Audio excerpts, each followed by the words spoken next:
All right, hello everybody. Another episode of The Art and the Artist. I am here with Marc Raphael today. Thank you so much for joining me, Pleasure to be here with you. Absolutely. Thanks for inviting me, Philip. Thank you for accepting the invitation. Absolutely. Absolutely. Big fan of yours, of course. I got to see your work in person, which was fantastic. Thank you. So this is an honor for me.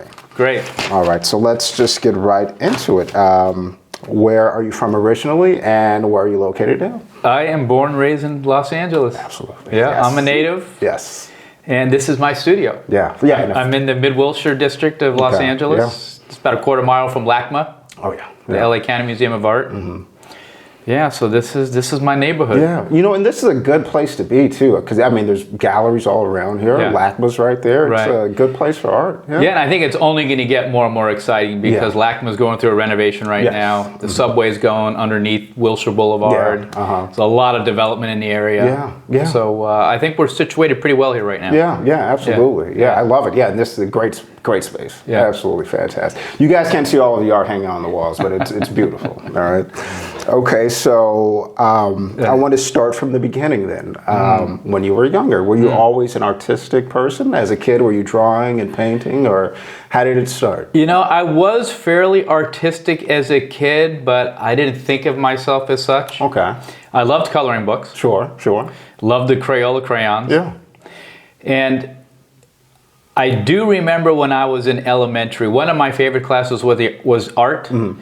I loved the easel painting. Oh, yeah. I don't know if you remember, but in public school way back when, finger painting was very popular. Absolutely. Yeah. I used to love that. And ceramics. Okay. Yeah. And for some reason, after elementary, the art just stopped. Or even early elementary. Sure. The art just stopped. Okay. And for me, I became an athlete. Oh, I see. Okay. What sport did you play? I was basketball and baseball. All right. Fantastic. And continued to play all through high school and even my freshman year in college. Awesome. But the art part of me disappeared for a very long time. Yeah. Yeah. But I really liked it. Yeah. Okay. I always liked colorful clothes. Yeah. My father even nicknamed me the parakeet. So, yeah. Okay. I didn't know this, but apparently I would go in and out of the house a lot and change my outfits to get... really? I don't know. Just weren't feeling it the first time. Yeah. Okay. It happens. Yeah. Yeah. That's funny because I mean athletics.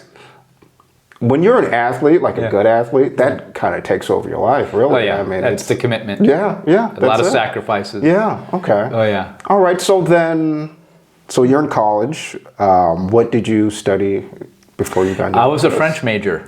Interesting. Okay. And there's a couple of reasons behind that. One, I studied French in high school. Okay. And my father, when he was in the military, and he was stationed in Germany. Okay. And I remember him telling me that he saved up all his leave time so he could have an extended period of time. Okay. And he ended up with about a month. Wow. Okay. Yeah. And he took his leave time to travel throughout Europe. Yeah. And I remember him talking about it and he could tell stories for hours about those experiences in the military. Yeah. And he impressed upon me the importance of travel. Sure. And, if I ever got the opportunity to go abroad to do it, and I went to Wesleyan University in Connecticut, a private liberal arts college. Sure.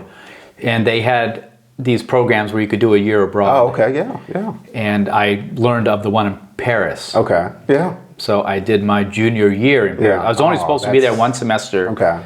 But I was just getting an ear for the language. Yeah. And getting immersed in the culture. And I can't leave now. Yeah, no, too soon. And, this was way before 9/11. Okay, oh, sure. And I had a student ID. I mean, I was going in and out of all the major museums, paying a student ID fee, never standing in a line. That's fantastic. And that's when I really got immersed in art. Okay, all right. Okay, so after you had this experience, so at this time, you're in France because you're a French major. Yeah. Okay, so then once you go, you see all the beautiful, and that's sort of one of the places to be. If you're going to see some museums, it's smart. When did you start to think, okay, maybe I have the wrong major? it's funny, it took a while. Okay. But I think the seeds were planted. Yeah. And I was just in love with Impressionism. Oh, sure. Yeah, yeah. I mean, Monet was my guy, Yeah. Renoir, Monet, not Manet, Monet. And Renoir, I just loved their use of color. Okay, yeah. And I think the seed was planted then. I didn't create any art when I was in Paris. Okay. You know, I came back, I stayed focused on my studies. I think it was around my junior year when I started making trips into New York. Oh, sure, yeah. And that's when I saw Jackson Pollock for the first time. So I went to the Museum of Modern Art. Yeah. I saw Jackson Pollock, and he just blew me away. Yeah. Because when you see a Pollock for the first time, the scale's enormous. It's huge. I mean, we're talking 10, 15 foot wide, you know, 6 to 8 feet high. Yeah. And the work just engulfs you. And I remember seeing that and saying, I want to do that. Yeah. And I can. Yeah. Now, it wasn't a matter of being arrogant. Sure, yeah. I didn't have any formal training in art. Oh, okay, okay. But I saw that, and there was something inside of me that said, I just want to do it. Yeah, Okay, so we're talking mid to late 80s. Okay.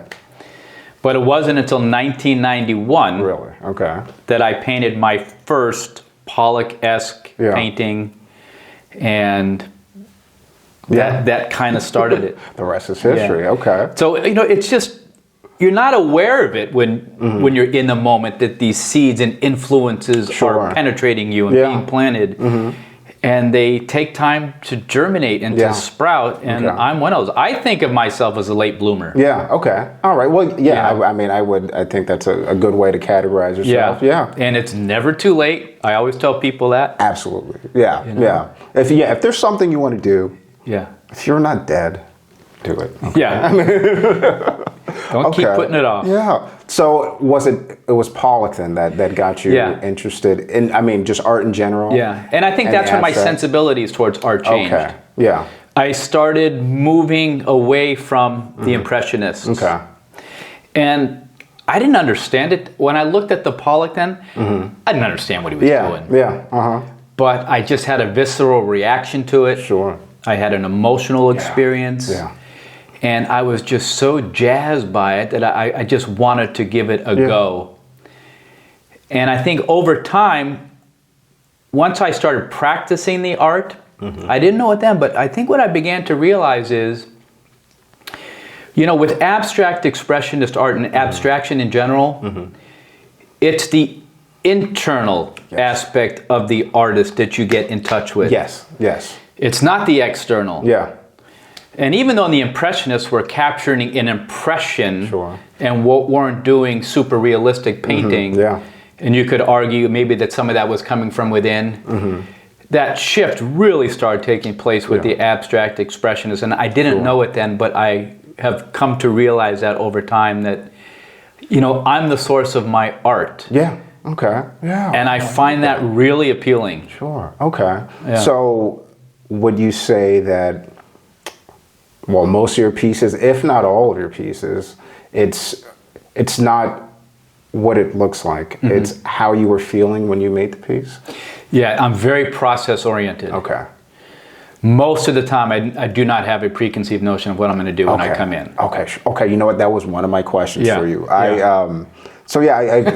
You're the perfect person to ask. Okay. So when you're making a piece, when you get ready to do it, do you have a color scheme in mind? Do you know which shades you're going to use? Do you know how long you're going to take on the piece? Or is it, I've got some paint, I've got a canvas, let's see where this goes? I hate to say it, but it's all of the above. It's like one of those SAT questions. Sure, yeah. A, B, C, or D. You know? Yeah. It's kind of all of the above. It really is. I mean, it is. Yeah. It all depends on who I am when I wake up in the morning. Sure, yeah. You know, what was I working on the day before? Yeah. If I had a good day in the studio, it might be a continuation of what I was doing. I'd come back to the same painting I was working on. Okay. If it was a bad day, it's forget that. Yeah. You know, take out the raw cane. Let's cut a new piece. Yeah. Let's get started on something new. Other times it's a matter of, you know, I really liked what was happening with this last painting. Okay. I want to tap into that for a little while. Sure. So that might be more about a technique. Okay. It might be more about the color scheme. Yeah. And it all depends on who I am that day. Yeah. That's I like that. And that's the beauty of being an abstract artist. Yeah. Is it's not first, I got to paint the flower. Yeah. And then how do I feel while is it going to be a yellow flower today or a red flower? Yeah. It's very liberating and freeing when you allow abstraction to be your subject matter and then to be a process painter where it's just a matter of checking in with yourself that day and seeing what's going to drive the art. Yeah, absolutely. Yeah. For me personally, when I was old enough to be aware of, the different styles of art, the abstract art really, it really hit me. At a very, maybe 12, 13 years old, because it's like you said, you see a piece, and I remember just feeling really emotional about it. It sparks your creativity too, and you could sort of get a sense of, maybe not for sure what the artist was thinking when they made the piece, but the way that it all comes together. It's very emotional for me. Yeah, I love it. Yeah, and sometimes people ask me, so what's going on and what's your art about? And sometimes I'll just tell them, it's not about me anymore. Yeah. The work is done. Sure. You're looking at it. Absolutely. How does it make you feel? Yes, absolutely. I like to kind of put it back on them. And it's genuine. It's not to give them a hard time. Oh, yeah. I think that's also one of the things that makes abstraction so relevant today. We live in crazy times. Yes. Oh, yes. The era of fake news and all the BS and nonsense that's going on out there. You get politicians telling you what you can do. Your church is telling you what you should do. All these external influences are telling you how to live your life. They're all full of crap. All of them. Yeah. They're all hypocrites. Yes. All of them.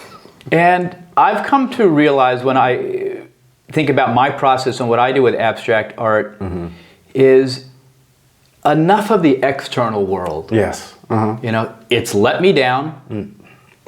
It's frustrated me. And a lot of times they're full of shit. And they don't know what they're talking about. And I think for too long in my life, I was absorbing. And consuming information, thoughts, and ideas. I've consumed a lot. Enough consumption. Yes. Let's put something out into the world. And with my art process, for me, it's all about, Mark, man, you got to get in touch with you. Wow. I mentioned earlier I was a bit of a late bloomer. Sure. But with my art, for me, it's all about deepening and strengthening my identity as a man, as a person living in this crazy world, as an artist. And I think it also places demands on a viewer, because when you look at abstraction, it's not a person, it's not a flower, and all those preconceived notions that come with that. I think it's good for people to delve into that abstraction and sit with it for a little while. Linger with the painting and say, how does it speak to me? So it hopefully will teach that viewer a little something about themselves. First of all, why are you attracted to the piece in the first place? That says something about you. And now that you're lingering with it and looking at it and trying to understand it, that should also reveal something about you. And I just hope that viewers give themselves enough time to process it like that. I couldn't have said it any better. Absolutely. And especially with, all right, so I interviewed a curator not too long ago, and she's saying the exact same things you're saying. When she's at a show and she sees someone looking at a piece, it's, how does this make you feel? And why do you feel that way? And I feel as someone that, that goes to a lot of shows, or anyone out there that's going to buy art, go to a gallery, and see something you like that you want to buy, it's, how does this make you feel right now? Now, it could make you feel a different way in a week or two. You hang it up, and maybe you want to turn it, and it makes you feel another way. And that to me is the beauty of abstract art. It can mean whatever you want it to mean to you. So that's why I was so drawn to your work when I saw you on Instagram. Yeah. Okay. And just to stay on this point for a little Sure. bit, because of the day and age we live in, I think it is important for people to be able to tune out Yeah. all that external influence Yeah. to a certain degree and really try to get in touch with who they are as individuals.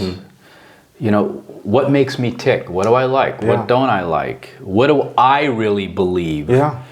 And I think a certain amount of authenticity will come from that. Yeah. And I think the more and more people that are able to get to that place, the better off the society is going to be. Yeah.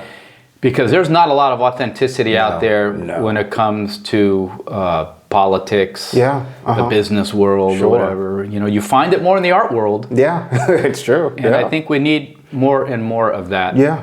You know, I think that a lot of people don't know who they are. They don't have an identity. They latch on to politicians or, you know, people they find online, and they adopt those characteristics other than finding out who they are and just being yourself, you know? If I had $1 for every time I saw someone on the right or the left just copy something that a politician on the right or left said, I'd have $1 million. Be yourself. Right. Just be authentic, you know? And then, like you said, hard to do. Yeah, really hard to do. It's hard to tune it out. Yeah, it is. And it takes work to figure out who you are and what you're about. Oh yeah, absolutely. I told you it's taken me a while to get there, and I'm still not there. Yeah, And with the younger generation, with the influence of social media, they really got it hard because they are glued to that phone. Yeah. Oh yeah. Your identity, the validation. Yeah. It's rough, man. Yeah, absolutely. I'm glad I didn't have an iPhone as a kid. Yeah. I have a 14-year-old daughter, and I told her, I said, you know what, my generation was the last great generation. So I grew up in the 90s, right? I thought it was my generation. I feel like everyone says But I said, we went outside. We went to arcades, we went to parks, we rode bikes, we didn't have phones then. We had video games, but then you would call people over to go play with, you know? It's it was a lot less about the individual.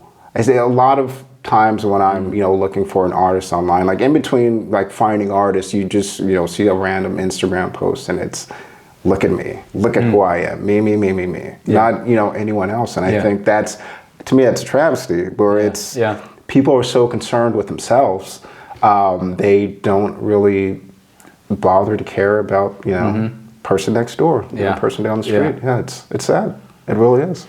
All right, I already like the way this interview is going. All right, it's fantastic. Cheers. Yeah, absolutely. Yeah. Okay, I want to go back a little bit.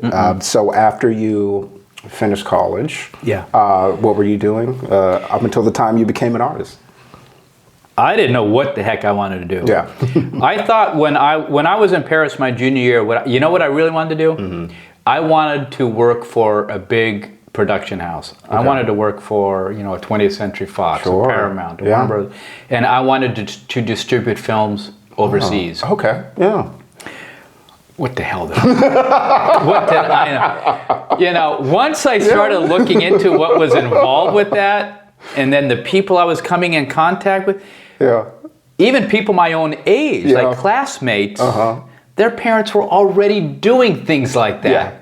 And I was thinking, Mark, who are you kidding? Yeah. I wasn't hungry. Yeah. I wasn't ambitious. I thought, I love Parisian culture. Yeah. I'm learning to speak French. Yeah. I'm American. How do I marry all this stuff? I got a dream job. Sure. And, I didn't know what the hell I was talking about because I really loved Paris. Yeah. I love that whole cafe lifestyle and the sophistication and the fashion and the art. I love all that stuff about because we don't have that in LA. We didn't have an outdoor culture where you could go to a cafe and have a cup of coffee and have conversations with friends or beer or whatever. Yeah. But I quickly discovered that I was a dreamer and that is no way that's going to happen. Didn't have the background, didn't have the ambition. Yeah. So when I graduated, I got into marketing research. Okay. And that's because I went back to the same company I was working for during summers while I was in college. And it just didn't make sense to me. And I did it for about 3, if not 4 years. And it had no meaning for me. Okay. Yeah. Yeah.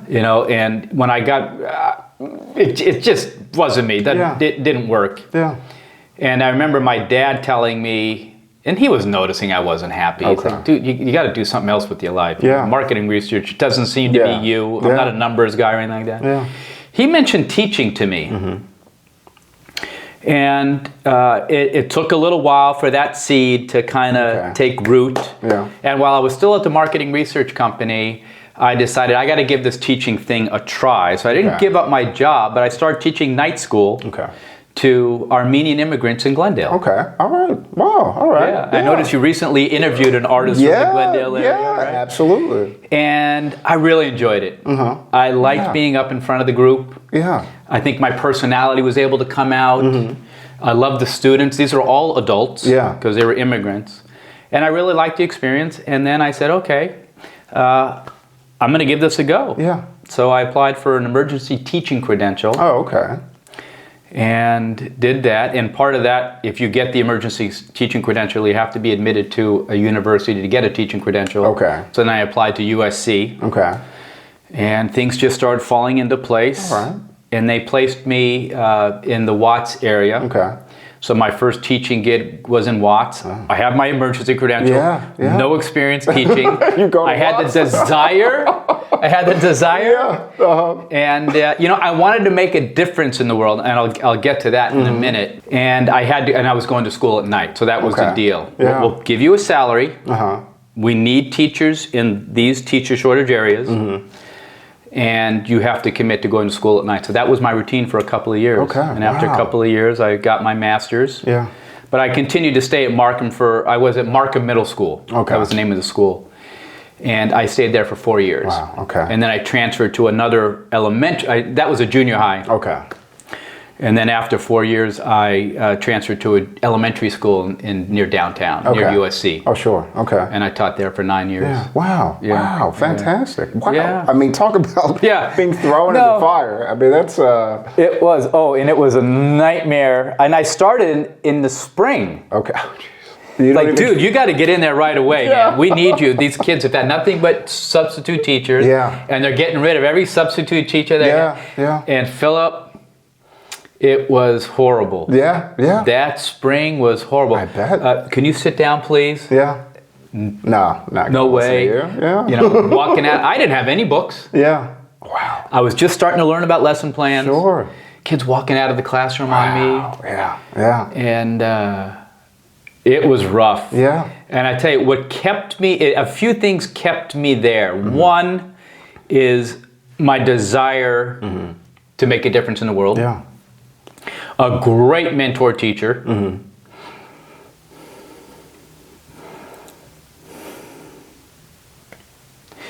And we had a very young cohort of teachers that kind of came in at the same time. Yeah. And many of us were athletes. Yeah, okay. And I say one of the saving grace is whatever the sports season was, we would spend time after school. Yeah. And not only would we play amongst ourselves, adults with adults, but we would try to get the kids involved. Any of the kids that were hanging around, we would try to play with them. Yeah. And after about a year of doing that, it changed the dynamic of my relationship with the students. Absolutely. I became more committed to them. Yeah. They said, oh, this dude, he's all right. Yeah. Maybe I shouldn't disrespect him and give him a shot. And it worked. Yeah. And it worked because we invested that extra time. That's fantastic. And I met my best friend. Yeah. My fellow teacher. I taught language arts and social studies, and he taught the math science. Yeah. And he's still one of my best friends today. That's fantastic. Yeah. Kids, they, I think they can sense when you're being authentic, when you're really trying, as opposed to a teacher who was just there, school bell rings and they're out of there. Right. You know what I mean? Kids know. That's a fantastic thing you did. It made a difference. Yeah. It was different. And, I said I wanted to come back to this. What made me want to make a difference in the world is my brother was murdered. Boy. And he was murdered back in 1982. Okay. He was 19 and I was 18. And there were two guys involved, both African American, both from South Central. There was a shooter and a driver. And he was on a date with his girlfriend. and some guy, and she lived in Hancock Park. She had some money. Yeah, yeah. And these guys just wanted to rob somebody that day. Sure, yeah. And they just came back from their date, and they were in the car in the driveway. Yeah. And someone just opened the car door and shot him in the head. Wow. She was fine. They didn't do anything to her. And she was able to identify the shooter. Okay. And somehow that led to getting the driver involved, and the driver, the DA struck a plea bargain with the driver, and the driver identified the shooter as well, and he was arrested and spent his time in jail. But my dad was really good about keeping everything in perspective, making sure that I didn't become bitter. I mean, I grew up in Los Angeles. Yeah, yeah. You know, the melting pot. It's a melting pot. Absolutely. You know, I had friends of all kinds of ethnicities. Played on many sports teams with multicultural people. Sure. And he was really good about not becoming bitter and hating African Americans for what they did to your brother. Yeah. And I didn't have a lot of that kind of anger. And it kind of tapped into my, I think, like my genuine nature, which I'm a pretty good person, I think. Yeah, yeah. And being a teacher and then starting out in Watts, I mean, it's like in many ways the pieces were kind of falling into place. Yeah. It gave me perspective. Sure. It gave me a glimpse into what creates people that have to turn to a life of crime in order to survive. It's totally unfair. Yeah, yeah. Totally unfair. Yeah. But it gave me a lot of perspective. Wow. And once I entered into teaching, I stayed into it for 25 years. Wow. I taught for 25 years. Fantastic. Yeah. That's and great. It's... What a story. It formed the core of who I was as an adult. Yeah. I think that whole experience. Yeah. Yeah. Wow. So. Yeah. Wow. Well, thank you for sharing that with me. Yeah. Wow. Wow. Incredible. Still dealing with it every day. Yeah. I bet. Yeah. 19, your brother. Yeah. Boy. Wow. Yeah. He was a big-time basketball player. Yeah. He was a second-team All-City player, and he got a scholarship to Princeton. Wow. And he was on the team his freshman year, and he was home the summer before sophomore year. Sure. And we were training super hard with the basketball and all that, because he was going back from his first sophomore year. Yeah. And never got a chance. Yeah. Never got 2 weeks before he was to go back to school. Wow. He was murdered. This happens. Oh, so sorry to hear that. And a little bit of trivia. Yeah. Same class with Michelle Obama. Really? They were the same class. Wow. Yeah, 1985 is their graduating. Yeah. Would have been his graduating class. Yeah. Wow. Yeah. Wow. Isn't that crazy? Yeah. What a connection there. Yeah. Boy, oh boy. Okay. All right. That's like I said, thank you again for sharing that. That's it's part of my history. Yeah. It's part of my journey. Yeah. And I think what's on these canvases is all of that. Yeah. Yeah. And it has been where I work it out. Yeah, that makes sense. Yeah. You know, you look at some of my art and it might be aesthetically pleasing, but there's a lot of shit you don't see. Yeah. And on those days, there might be different emotions to take over. Yeah. I might be trying an experiment. Sure. But, there's a lot of art that doesn't get seen by the public. Yeah. But it's still where I work it all out. Yeah. No, absolutely. And it's been very therapeutic. Okay. In many ways. Yeah. Okay. Well, that's actually one of the questions I had was art as therapy, art as highly encouraged. Yeah. And don't doubt yourself. Don't say, "Oh, I can't do art." Art is only for art. Nonsense. Yeah. Find art you can do, but it's a great way to express yourself, and shit's gonna come up. Yeah. Yeah. Absolutely. And it becomes a wonderful way to be. Try it out, guys. Yeah. It really just to decompress, a good way to just let things go and leave it on the canvas. Fantastic. Yeah. All right. Yeah, this is getting deep. I love it. Okay. All right. I don't even know where to go next. Okay. Okay. So teaching for 25 years. Yeah. When do you start to get the bug and think, okay, now it's time to explore art? Well, as that a came career? very late. Very late. I started my first abstracts were in 91. Yeah. And at that time I wasn't even teaching. I started teaching in 1994. Okay. 1994. I remember it was just like a year after Rodney King. Oh, sure. That whole nonsense. Oh, yeah. Uh-huh. And then I went down into the Watts area to teach. So in 1994, and then it became, it was a hobby. Oh, yeah. So I would paint when I could paint. Okay. So once I started teaching, it was basically maybe a winter break or summer break. Summer breaks were longer. Okay. And I would do whatever painting I could do out of my house.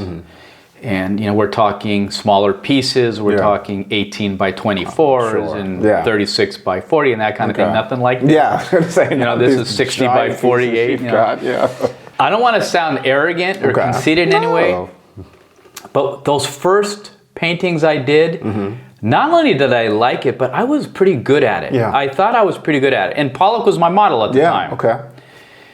And you know what I think? I think it was just a natural fit because of my athletic background. Sure. Okay. Yeah. Because when I do this kind of painting, I think this is true for many abstract artists that do action painting, the canvas is flat on the floor. Yeah. So then your body gets involved in the process, and you have to move around the canvas, and you're bending and you're leaning. And there are times when I feel like I'm a shortstop. Yeah. Sure. Or I'm the guy in the basketball court. Doing a lateral move or whatever. Yeah. It is very intense on the body. Oh yeah. And I tap into that when I paint. And I think that's one of the reasons why it came so easily to me, because baseball is such a hand-to-eye coordination thing, and basketball's full body. Oh sure. Yeah. And it's a lot about rhythm. Okay. It's a lot about rhythm. So do you listen to music when you're creating most of the time? Yeah. And it's my tastes and needs are pretty eclectic. It could be mellow jazz. It could be Miles Davis is one of my favorite, and Coltrane and Brubeck. Or it could be classic rock. Yeah. Yeah. And then sometimes it's just instrumental. It all depends on the mood. Yeah, okay. I often like rock to kind of get me into the mood. Sure, so I'm setting up the supplies. I might get that going, get pumped. But then it can become a distraction. Oh, I see. Okay. And so I gotta either turn that off or move to jazz. Yeah. Okay. While I paint, jazz is really good. Or sometimes I'll just turn it all off altogether. Yeah. And I can't listen right now. It's just too many demands on the mind and the body at the same time. Lots of stimulation and Yeah. And with the music, it's a lot about rhythm. Okay. Yeah. I'm not a musician, but I did play snare drum in junior high. Oh, sure. So I had to keep a beat. Yeah, of course. And I've always kind of liked beats in music. Yeah. The bass. Yeah. I am a bass player. So yeah. Oh, are you? Yeah. Yeah. So rhythm's a big part of the painting, and if I don't have the rhythm that day, sometimes I'll just leave. Yeah. I'll just stop the painting. It's not working. I don't feel it. Sure. And I give myself that permission to step away. Yeah, that's good. Yeah, stop beating yourself over or making something that you're not going to like when it's finished. Yeah, that's it's good to have that. Just to be able to tell yourself today's not working. We're gonna have to pick it up another time. Because that connection to the work is important. Yeah. And I work in short spurts, and if it's not there, it's not working. Yeah. Okay. It's just not there. Yeah. You can't force yourself to. Yeah. I get it. Absolutely. Okay, so then I want to talk about the first piece you ever sold or the first show that you were ever in. Okay. Now, first I want to talk about the first piece you ever sold. Okay. Do you remember it? Do you remember how that made you feel? And also, was that a sign that says, okay, I've got something going here. This is not just a hobby. This is for real now. Yeah. I gave a lot of my art away early on. Yeah. When I was mostly family friends. Sure. And then people would always ask, do you sell your work? And I said, no, I just paint for myself. So when I stopped teaching and went into painting full time, that was 3 years ago, I knew I was going into it to try to sell my work. Yeah. Okay, these paintings are no longer just for me. Yeah. I'm going to paint them and I'm going to try to get them out there and have someone buy them.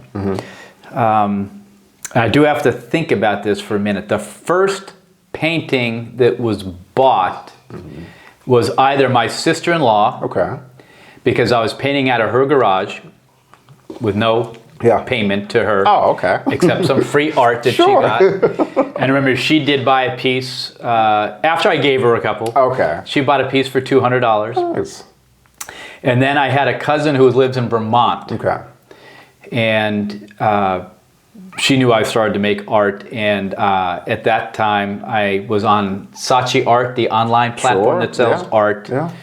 And I told her, look, go on to Saatchi Art, find a piece you like. And she found a smaller work. I think it was 20 by 20 or 22 by 22. And she paid like $250 for that. All right, yeah. And it was nothing. Really? Yeah. But it felt really good. Okay. That purchase, in some ways, meant more to me than my sister-in-law because she really liked my art. Okay, yeah. And she was buying it to not only support me, but she liked the work. But the fact that this piece was on Saatchi Art, Absolutely, yeah. I don't know, it kind of made it a little more legitimate. Yeah, Okay, you got to go online, you got to go to someone else, you got to pay, give them their credit card and do all that. It's like, this is a business transaction that they went through. Yeah. So I really sold it. Yeah. It's not like a hand deal. Yeah, I get it. Yeah. It's a little different. And then a couple of other family members bought things, family and friends bought things off of Saatchi Art. Yeah. And that felt really good. Yeah. And then after that, the real sales started coming from the Art to Art gallery, which used to be upstairs from the studio where I am now. It was an entity that lasted about a year. Okay. And I remember selling 2 pieces to the same person. I wasn't involved in the initial transaction. Sure. But 2 pieces. One was a medium size. It was 40-something by 20-something. Okay. The other one was 60-something by 40. Oh, sure. Okay. And with paintings that size comes some decent money. Yeah. And they lived in the Beverly Hills area. Okay.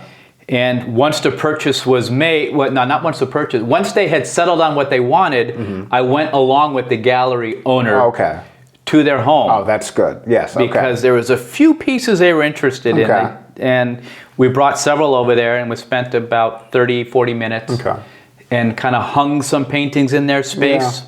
It was a really cool experience. They were a lovely couple. It was a really great experience. And they ended up buying 2. Yeah. And I said, oh my God. Yeah.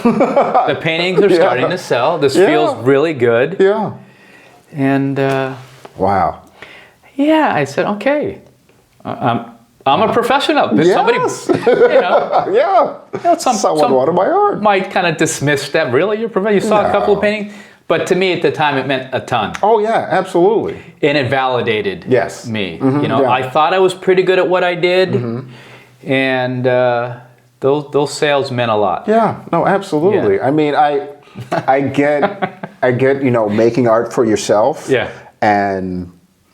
But it's when you have someone that appreciates what you do enough to buy, a piece of that size, it's got to feel great. Absolutely. And then just to continue that story a little bit, and then I couldn't have been more than a couple of weeks after that couple in Beverly Hills bought those 2 pieces.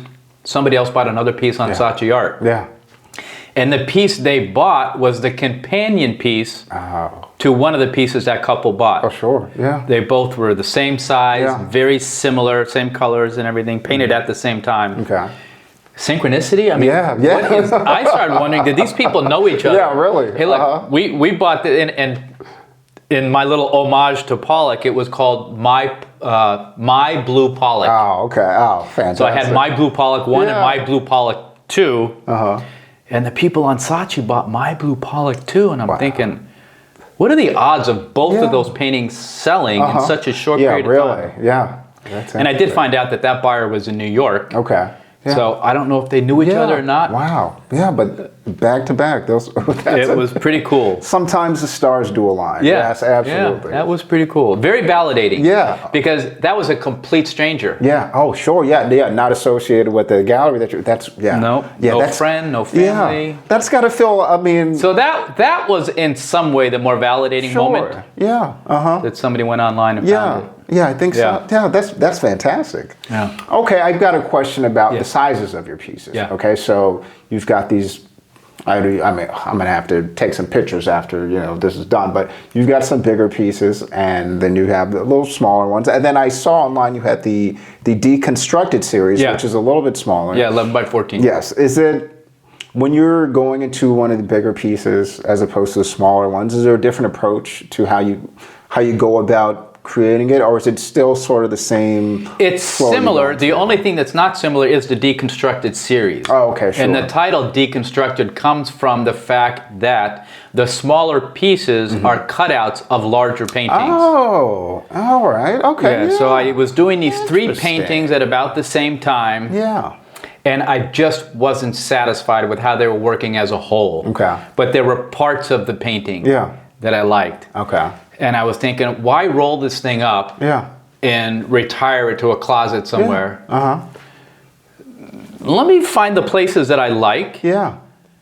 And then the idea of like a body of work started coming to me. So one painting was in oranges and reds, the other was blues and greens, and the other was blues. One was blue, one was green, and one was red. So I said, let me look at all 3 of these together, and I'll find the best parts of each one. And I was able to create 6 smaller pieces from each painting. Oh, that's fantastic. So I call it the deconstructed. Yeah. So then I mounted each canvas on a little panel board. Yeah. And then I framed them. Yeah, yeah. Oh, and really liked how it works. That's great. Yeah, and the thing is, though, when you work small, everything's smaller. Yeah, okay. Your space is smaller. Sure, yeah. Even your mindset's smaller. Okay. The space in which you work is smaller, and the tools you use are smaller. Yeah. Therefore, the marks are smaller. Yeah. Everything's smaller. Yeah. It changes the entire dynamic of the art making process. Yeah. So there are things that you will see in that deconstructed series that you would never find had I started with a smaller piece to start with. Okay. Okay. Smaller tools, smaller movements. Yeah. And it was very interesting. Yeah, yeah, that's a fantastic way to go about it. Yeah, especially if you've got a piece that you're not completely happy with. And yeah, like you said, retiring it or just putting it in the. And I have plenty of those. It'll never see the light of day. But that's a great way to, I don't want to say repurpose, but it's a good way to make use of the art that you already made. Yeah. Yeah, I thought that was fantastic. And not everyone wants a 60-inch painting. Yeah. Not everyone has the wall space. Not everyone has the budget. Sure. But I wanted to also provide some works that people that do like my work, maybe this is an entry point for them. Yes. Here's a smaller work. You like Marc Raphael? You can buy this. The price is reasonable size. And maybe over time you keep checking back in. And perhaps they buy larger pieces. Bigger piece. Yeah, that's fantastic too, because I know. Usually if you go into a gallery, normal LA gallery, you could find some affordable stuff if you're a collector that doesn't really have a larger budget. But to have the smaller pieces for someone that wants to collect art, because I mean, it's not the cheapest hobby. That's for sure. Yeah. But for like you have the deconstructed series, that's more affordable for someone that wants to hang your work in their house. That's fantastic. Yeah.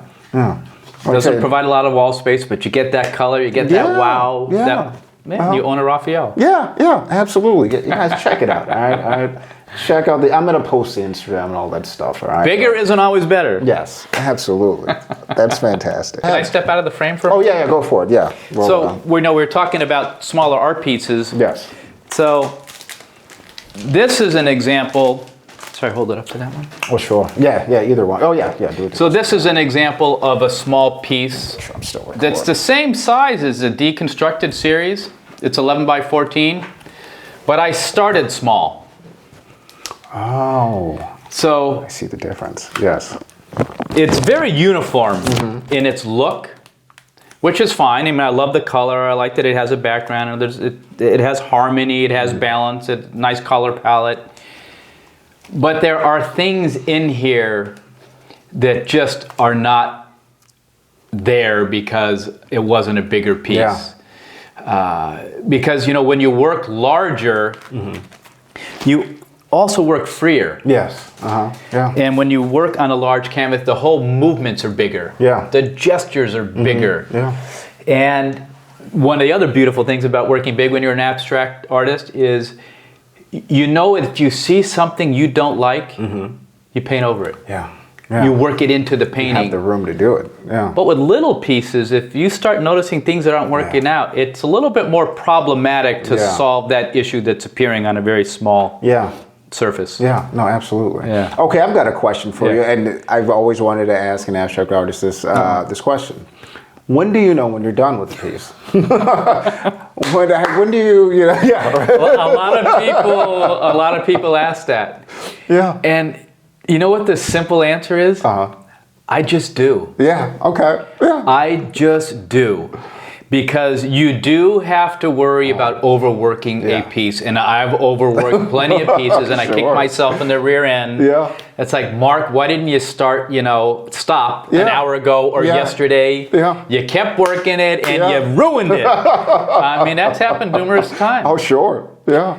But I'm always assessing all the formal elements. Okay. I'm looking at the line, I'm looking at composition, I'm looking at texture and color, I'm looking at all that. And I'm always looking at that relationship between my surface, which starts with a raw canvas most of the time, and the layers that are building up on it. Okay.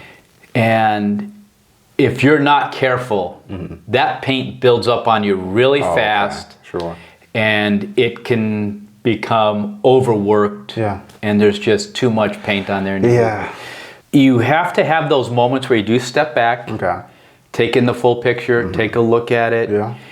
And for me, it's oftentimes, it's balance, it's harmony, composition, color, all like these split-second decisions are all happening at the same time. I'll look at it, I'll take it in, and usually I could assess pretty quickly, is it a color that's missing? Is it a mark? Do I need a thicker, a wider, or a thinner thing here?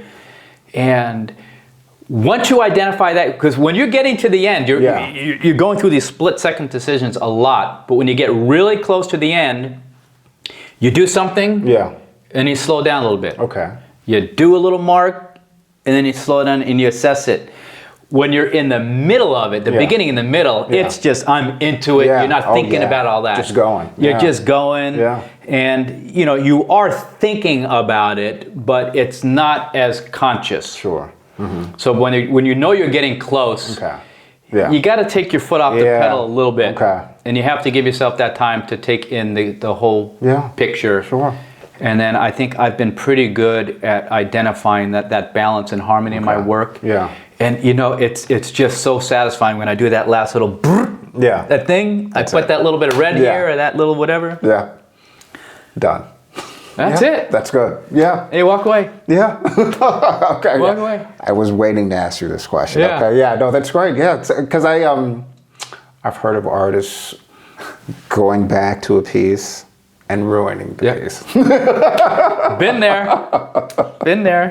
Yeah, that always that's always an intriguing question for me, because it's like I used to make music, and I've made a piece of music, and I've gone back, let me listen to it one more time, and ruin the entire thing.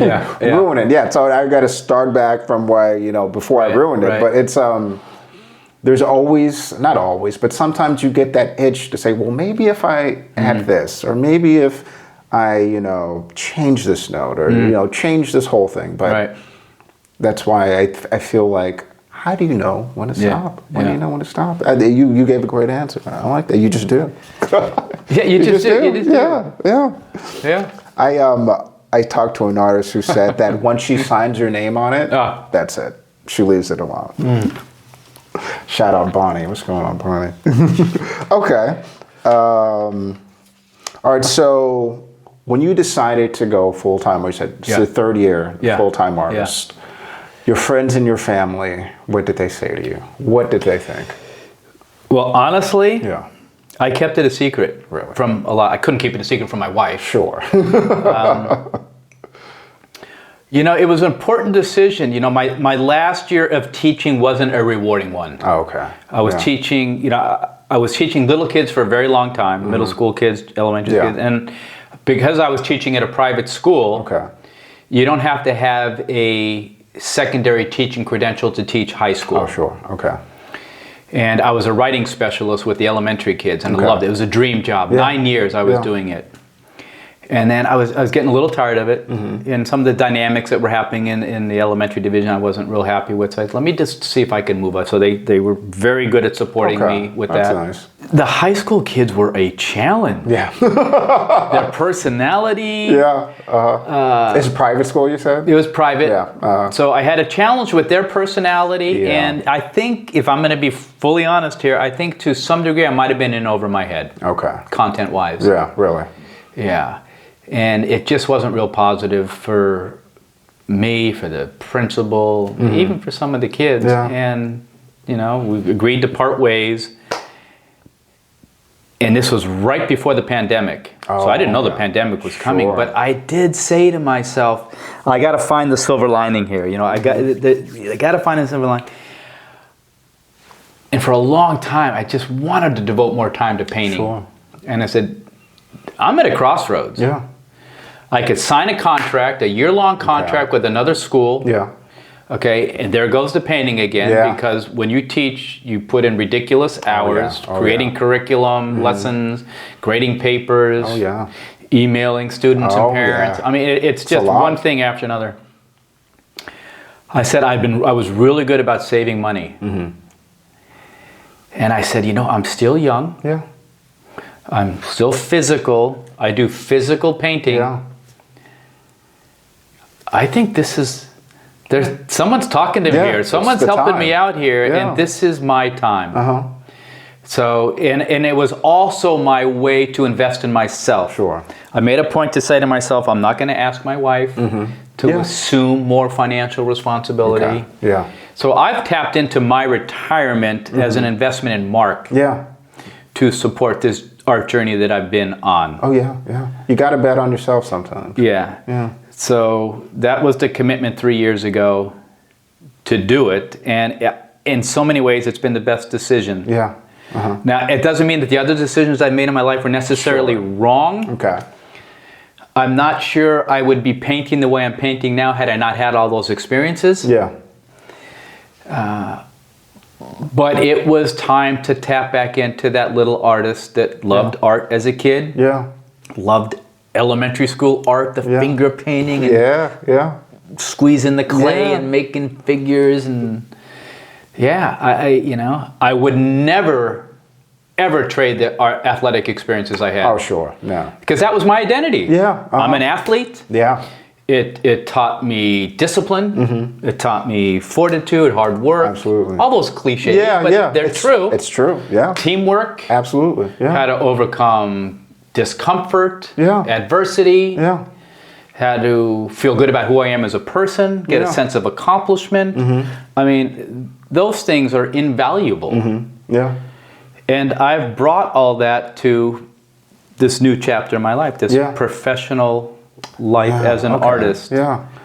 Because it's not easy. Sure, yeah. It's not easy. And you have to be disciplined too. Because, I mean, when you're relying on yourself, I mean, it's really, you are. That's right. It comes from in here. Yeah, you determine everything that's going to happen. Yeah, that sports, that athletic background, that, discipline, that, hard work, that it really sort of, intertwines with what it means to be, I would say, a good artist. I mean, if you're really trying to do it for real, not just, fooling around like a lot of, couple artists. No, it definitely helps. And the sports taught me to believe in myself. Yeah. And to have faith in myself. Yeah. That if things get difficult, look, you put in the time, you've developed the technique, you have the talent. Sure. And then it's a mental thing. Yeah. A lot of art's mental too. Yeah. And I know that if I'm struggling with a piece, or I'm having emotional problems with my art, that I'm going to work through it. If there's some adversity, like lack of sales Yeah. or lack of full satisfaction with what I'm doing, okay, Mark, it's a blip. Yeah. Stay with it. Yeah. You've gotten through other challenging moments in your life. You're going to get through this. Yeah. And it's proven to be true. Yeah. That's fantastic. Yeah. Yeah. I mean, yeah. Stick to it. Yeah. Yeah. Because it's not being an artist. If you're going to be a serious artist, a full-time artist, you have to treat it like a full-time job. It's not, oh, look how cute I am with this painting on Instagram. No, it's much. I'm sorry. Did I just shake my head? Did my facial expressions give that away? I know. Yeah. We're on the same page there because there's a lot of that. There's a lot of. Oh my God! Is there a lot of that? Wait, is this about you or the art you just did? Yeah. Is it about that cute dance step you just did? Yeah. Or is it about the art? Yeah. Exactly. Yeah. You know what? You look cute. You look beautiful, but. What are we talking about here? Yeah, let's see the art. I mean, you can be cute if the art is serious, that's fine. But I mean, no, it's I've heard you use the word inspiration a couple of times. Yeah. I don't wait for inspiration. Ah, okay. Yeah. I got a job. Yeah. I'm an artist. I like that. Yeah. I come to my studio no matter how the hell I feel. Yeah. Give me my coffee in the morning. Yeah. Yeah. Let me get kind of going. Yeah. Let me wake up. But I report to duty. Yeah. That's fantastic. It's a job. And you hear people in all fields talk about you got to put in the time. I don't care if you're a writer, an actor, a dancer, an artist, whatever it is. They all say the same thing. Yeah. You got to put in the hours. Yeah. If you don't put in the hours, you're not going to get the results that you want. Absolutely. And I believe that. Yeah, 100%. I've known it to be true through my athletic experience, but even with the art, I just have to show up at the gallery. Yeah. And put in the time. Not every day is a good day. Yeah. Yeah. Absolutely. But I'm keeping the discipline going. Yeah. I'm keeping the commitment going. Yeah. And it professionalizes what you do. Yeah. I mean, if you sit around and wait for inspiration, you're going to be sitting a long time. Oh, wow, absolutely. Absolutely. And, I like that. If I can just talk about myself for a second.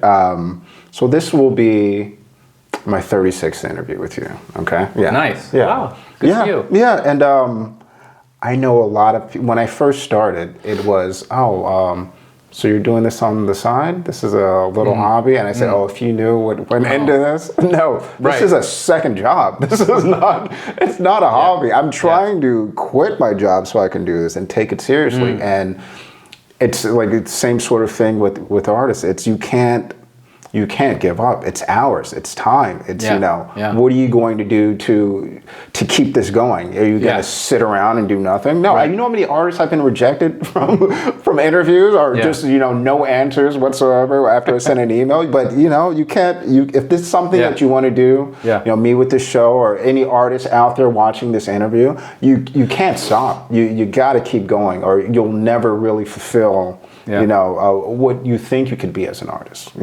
Anything in life, really. Yeah, I totally agree. Absolutely. This comes back to what I was talking earlier about the beauty of abstract art, not only for the maker, but the viewer, and learning to go inward and be internal. It's like that with the motivation. You do have to rely on yourself. You do have to look inward and trust it, value it. You can't dismiss it. No. I think once you begin to identify in yourself that authentic part of yourself, you have to honor it. Yeah, absolutely. So was there ever a time at all, it doesn't sound like it, but I'm going to ask the question anyway, where you thought, I don't know, maybe you second guessed yourself or you questioned the decision that you made to go full time? I don't question the decision, but sometimes it's hard to sleep. Yeah. And it comes down to money. Yeah. It's like, wait a minute. Yeah. I sold all these paintings. The gallery gets half. Yeah. I can't. Wait a minute. I'm not making a living. Yeah. Am I breaking even? Yeah. I mean, Yeah. You know, I've had this conversation with my wife a couple of times, and I think I arrived at the number 100. I said, you know what? I think if I'm going to do this full time and actually make a living, living. I'm not talking comfortable mansion. Yeah. I got to sell 100 paintings a year. Okay. Yeah. I got some work to do. Yeah. Sure. Yeah. You know, I think last year we were in the high 20s. Okay. I mean, not bad. I mean, 1 year. It's not a terrible take. And when you're an emerging artist, and you're selling 25 paintings, and the price range falls in that $5,000 to $1,000 range. Yeah. That's not livable wage. No. Yeah. So sometimes I go to sleep at night and I say, am I fooling? What am I doing here? Yeah. I love what I'm doing. Yeah. I don't want to change it. Yeah. I've never felt better about myself. There's so much more I want to do. Yeah. But I gotta sell more art. Yeah. So it's not that it's not a matter of doubt. I think it's just more about anxiety. Oh, okay. Sure. About how to make ends meet. Yeah. And how can I keep this going? So I have no intention to stop. Oh, yeah. No freaking way. Yeah. I mean, it's going to be macaroni and cheese for a week before I stop, you know? I love it. Yeah. And maybe my wife gives me the boot and enough of this starving artist nonsense. So your wife then, she's fully supportive, I would imagine. Fully supportive. I'm going to say fully supportive. She's watching right now. But I don't know, I certainly know she's not as much of a believer as I am. Sure, okay. You know, I was going to mention that, but you said something and it made me think, like, how serious do other people think I am? Yes. I think of my in-laws, Sure. I think of friends, I think of other family members. Yeah. They were supportive. Okay. But I couldn't help but feel, it wasn't anything direct that they might have said or a direct behavior. Sure, yeah. All right, when's Mark going to get over this art shit? Yeah, You know? Yeah. And, I mean, can you see that my hand's pointing up? Since I started, it's just gotten better every year. Yeah, yeah. And I said to myself, it's going to take 5 years. Sure. I'm hoping after 5 years that I'm able to make a living, even if it's sparse. Yeah. Because I knew it would take time to get established, get a name, start getting some gallery relationships going. Even that might be a little premature, 5 years. But I think some people are still a little skeptical. It's like, what the hell is Mark doing? Yeah. He taught for 25 years. Yeah. And now he's doing this art thing. And I'm older than all my cousins. Yeah. I'm older than my cousins. I'm older than my in-laws. Okay. Yeah. And I think some of them still aren't quite taking me seriously. Yeah. But, you know, to be quite honest, I don't always tell them every time I make a sale either. Oh, sure. So, they don't know. I'm not reporting to them, hey, guess what I did this week? Sold 2 paintings. Yeah. It's not a matter of that. And they've been good. Many of them have come out to my shows that I've had and art fairs I've been in. Yeah. But it is funny to look at the audience and how they perceive me. Yeah. And maybe rightfully, I mean, there's certainly plenty of room for growth. Yeah, sure. But I would imagine, you know, if I were, let's say I'm your cousin, and you've had this career as a teacher for 25 years, and all of a sudden you're a full-time artist. Okay, so me personally, I think that's fantastic. Yeah. But I could see someone thinking, what are you doing? Yeah. Even I had people tell me, what the hell are you doing with this show? Yeah. Right. So I absolutely get it. But I always like to say, if you have an idea, not even an idea, if there's something that you want to do, and you have the opportunity to do it, no matter how old you are, no matter where you are in your career, just do it. Yeah. Just do it, and then, you know, let people think what they want, and, you know, pick up the pieces from there. But that's, I think what you're doing is fantastic. Thank Absolutely. You. Thank you. Yeah. Now, just to piggyback on what you just said, an old friend recently contacted me on social media, and she saw that I was an artist, and she was very happy that she could see in my posts and everything that I was very happy with what I was doing. Yeah. And she said, you know, Mark, there's a writer inside of me. Yeah. But I haven't been writing. Yeah. Yeah. You know, do you have any advice for me? Yeah. And the short answer is yes, just get started. Yeah. Uh-huh. And I said, if writing means that much, if you feel like you have something to say, you just have to get it down on paper. Yeah. And don't worry about the audience. Mm-hmm. Don't worry about trying to sell it. Yeah. The first and most important thing is just to be authentic. Yeah. Do as much writing as you can. Mm-hmm. Discover that writing voice that you have inside of you. Yeah. Figure out what it is that you want to say. Yeah. After you do all that, and that's a lot, you could start thinking about, first of all, whether or not you think you have any talent. Sure. And if you do discover you have the talent, then you start thinking about what's that next step. Absolutely. Okay, I have a voice. I like what I'm saying. All right, now let me talk about marketing or a book deal or something. Yeah.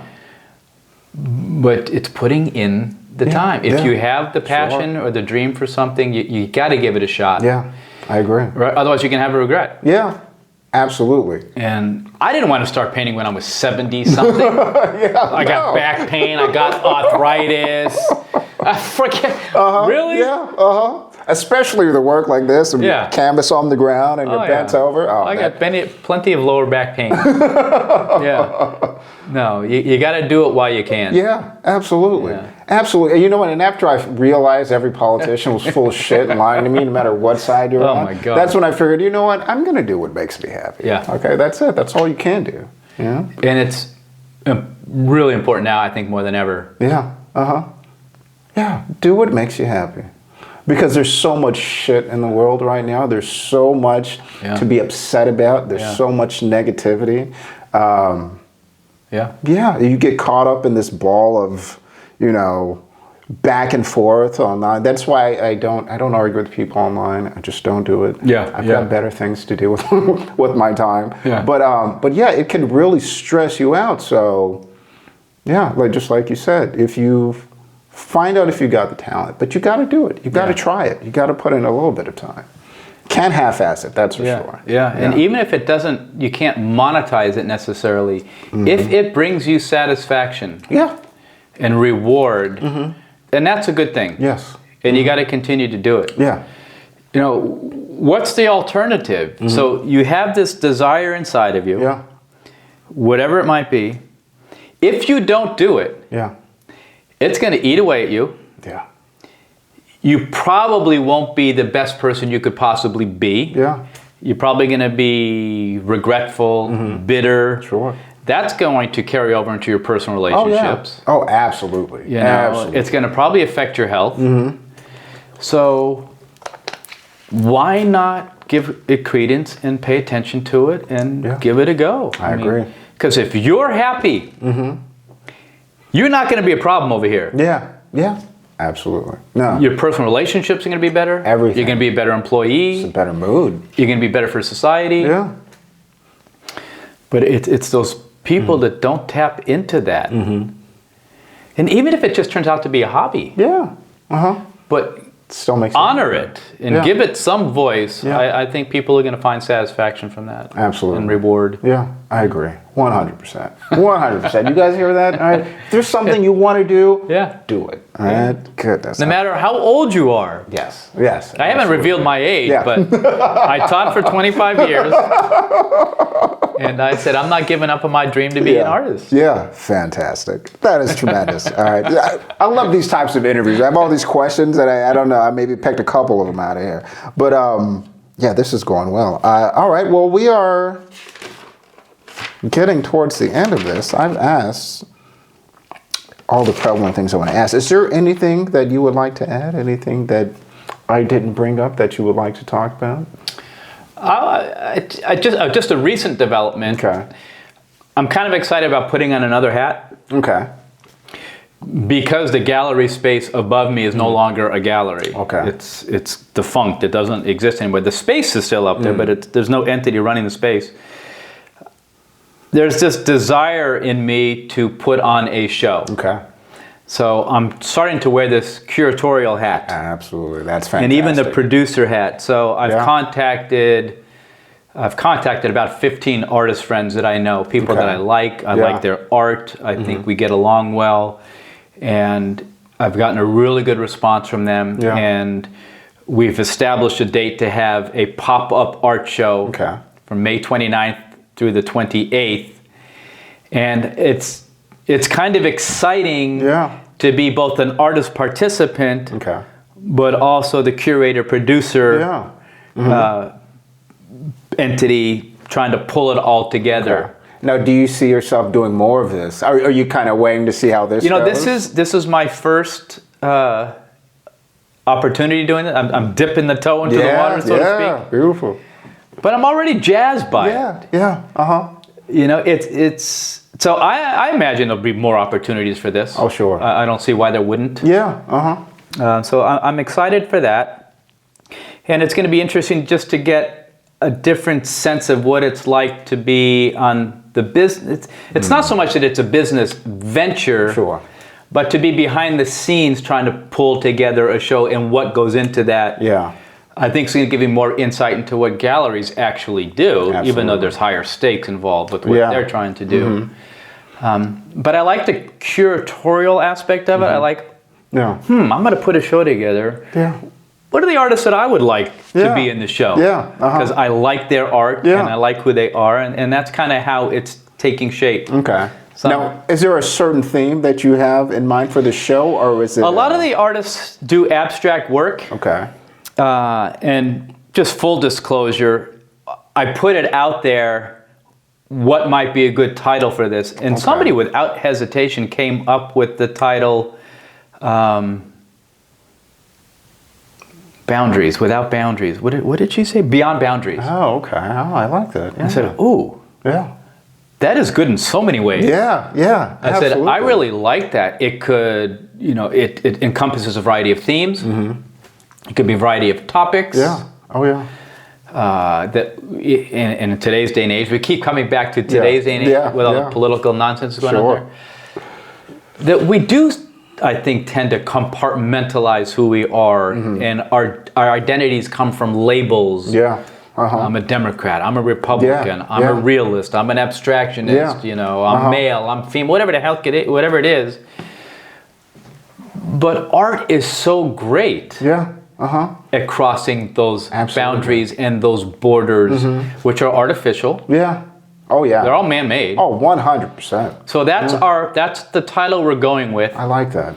And we'll see what works come together to kind of support that theme. How big is the space? How many artists are you anticipating being in 10 the to show? 12. Okay. Oh, that's good. So there'll be 40 to 50 works of art. Oh, wow. So it'll be a decent size. And some people work large format. I'm large format. One or two other people are large format. So there'll be quite a few pieces of art up there, Awesome.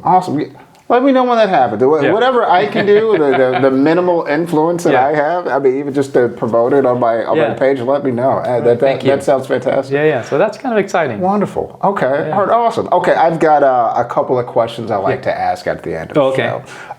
One of them, I don't even think it applies. I like to ask if you could go anywhere to create, to just be in your element, anywhere in the world, where would you go? God, that's such a good question. So what comes to mind immediately to me is urban, rural. I've spent a lot of time in the cities. Whether it's LA, Paris, sometime in New York. I was recently out in Joshua Tree. Visited a friend out there who kind of got off the grid. So beautiful out there. I mean, our high desert out there is absolutely gorgeous. It is. I would like to get out into nature, into a very big open space. I do work big. I mean, sometimes when I look at my work, it's how much space do I leave in my work? Sometimes I overwork a work. Sometimes I lose the ground that I started with. So I think a quick answer would be a place like a Joshua Tree, where it's just big and open. And I like that. Let's see what happens to the art when I create in that kind of space. It's funny you say that too, right? So both of us are born and raised in LA. Yeah. City kids, right? My favorite place, still to this day in Los Angeles, is Griffith Park. Yeah. As a kid going there, it was to be in this. I mean, people don't understand how big Griffith Park is until they go there. It's huge. Yeah. It's huge. But to be in the middle of the city and you can go into Griffith Park, especially if you go early in the morning and just hear nature. No cars, no helicopters, no nothing. Yeah. And for you to say a place like Joshua Tree, when my ideal place to go to retire is Big Bear. Oh, okay. I would love to go to Big Bear. Just be out in nature. Yeah. And hopefully it's still snowing in about, 30, 40 years. We'll see if the climate change hasn't ruined California. But I mean, if I could dream and my art takes off, and I have enough money, I'd like to have both. Yeah. I would like to have that urban place. Yes. But I would also like that place out in nature. Yeah, both would be good. Yeah. But I'm leaning towards more rural. Yeah. Yeah. I mean, I've done this. Yeah. I've been in LA a long time. Sure. Yeah.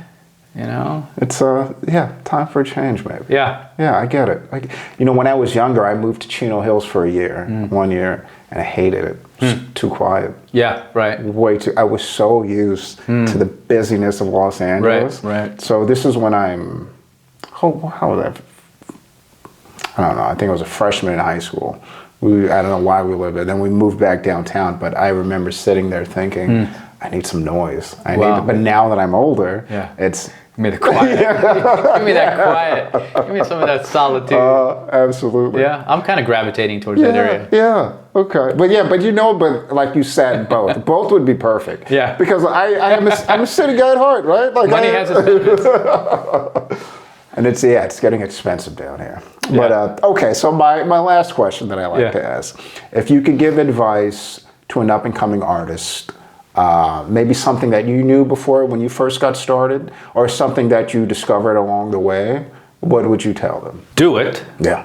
I mean, Nike had it right. Yeah. Hey. You just do it. Cut the nonsense. Yeah. Cut the bullshit. Cut the excuses. If you really believe that there's something, you got to do it. Yeah.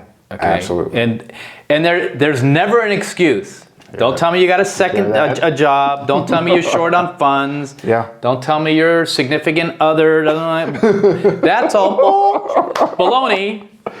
If something means enough to you, you got to honor it and do it. Yes, absolutely. And then there's that trust factor. Yeah. You have to take stock of who you are as a person. Yeah. And more important than your weaknesses are your strengths. Yeah. Oh, yeah. How far is a weakness going to get you, right? Sure, absolutely. I absolutely love that because people tend to focus on their weaknesses. And that cripples us. Yeah. So take stock in who you are, find out what those strengths are, and you have to leverage them. Yeah, absolutely. So it's great advice. Whatever it is, whether it's creativity that's your strength, or perseverance, or honesty, or good-naturedness, whatever the heck it is, find out what it is. But you got to do the work. Yeah. And I did a lot of journaling. Yeah. I've had many conversations with people. But focus more on your strengths and have those drive you rather than letting your weaknesses debilitate you and hold you back. Wow, that's fantastic. Yeah, I absolutely love that. Words to live by, friends. Yeah, it's true. Yeah, I think so. I think way too many people, and I've been there. Oh, absolutely. We listen to the negativity. Yeah. And we find excuses. And we allow, for lack of a better word, we allow our weaknesses and negativity to overpower us. Yeah. And it's really bad. Yeah, because that's once that creeps up, once that becomes the majority of your thinking, that's because your strengths can do so much. Yeah. Imagine you're an athlete. Yeah. Imagine you're a basketball player. Sure. And your weakness is your left hand. Yeah.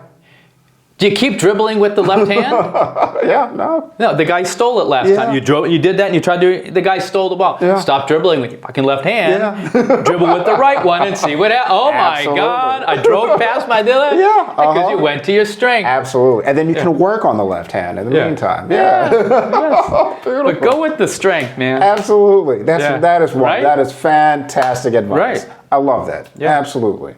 Yeah. All right, guys. You hear that? Take those words to heart. It's very good stuff.